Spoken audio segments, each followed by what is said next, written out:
Divya's park. So இன்றைக்கி என்ன பார்க்க போகிறோம் அப்படின்னா என்னோடய ஸ்டைலில் ஒரு வெஜ் சூப் தான் பார்க்க போகிறோம். ஸோ இது எந்த வீடியோஸும் நான் பார்க்கல. ஸோ எனக்காக என்ன தோணுச்சோ அதை அப்படின்னாவே பண்ணியிருக்கேன்.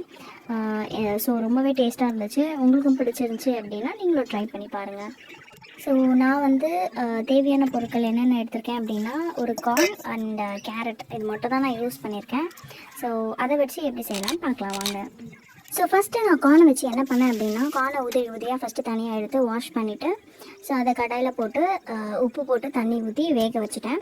ஸோ வேக வச்சு ஒரு கொஞ்சம் பாதியாக தான் வெந்திருக்கணும், ரொம்ப வெந்துடக்கூடாது. ஸோ பாதியாக வெந்ததுக்கப்புறம் அதை ஃபில்ட்ரு பண்ணி நான் எடுத்துக்கிட்டேன்.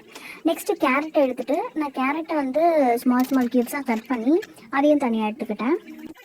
நெக்ஸ்ட்டு ஸ்டவ் ஆன் பண்ணி ஒரு பாத்திரம் எடுத்துக்கோங்க. அந்த பாத்திரத்தில் நீங்கள் ஆயில் கொஞ்சம் போட்டு அந்த கேரட்டை கட் பண்ணிங்களா ஸோ அதை கொஞ்சம் போட்டுட்டு கொஞ்சம் நேரம் ஒரு சிம்மில் வச்சு ஃப்ரை பண்ணுங்கள். ஸோ கொஞ்சம் நேரம் அது பாயில் ஆனதும் நம்ம வேக வச்ச கார்ன் ஸோ அதை எடுத்து நம்ம ஷிஃப்ட் பண்ணணும். ஸோ கொஞ்சம் தண்ணி இல்லாமல் எடுத்து நம்ம அந்த பாத்திரத்தில் போட்டுடணும். ஸோ இது ரெண்டுமே நல்லா வந்து மிக்ஸ் ஆகணும். ஸோ நல்லா மிக்ஸ் ஆகி கொஞ்சம் வெந்ததுக்கப்புறமா கொஞ்சம் வாட்டர் ஆட் பண்ணிக்கலாம். ஸோ கொஞ்சம் ஏதாவது 1/2 லிட்டர் வாட்டர் நீங்கள் ஆட் பண்ணாலே போதும். நீங்கள் பேஸ்ட் ஆன் தட் நீங்கள் எடுத்துருக்க காய்கறியை பொறுத்து இருக்குது. ஸோ நீங்கள் காய்கறி வந்து நிறைய எடுத்துட்டீங்க அப்படின்னா கொஞ்சம் தண்ணி நிறைய ஆட் பண்ணுற மாதிரி இருக்கும். ஸோ காய்கறி நீங்கள் கொஞ்சமாக எடுத்துக்கிட்டீங்க அப்படின்னா நீங்கள் கொஞ்சம் ஆட் பண்ணால் போதும்.